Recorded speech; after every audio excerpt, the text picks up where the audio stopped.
14 days na lang, Pasko na.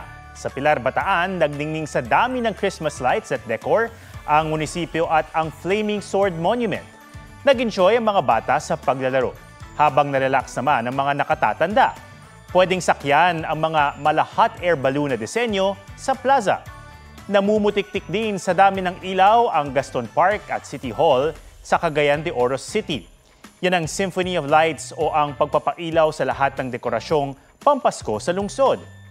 Buhay na rin ang pailaw sa Freedom Park sa Kawit, Cavite dahil sa magagarbong Christmas tree, parol at dancing lights.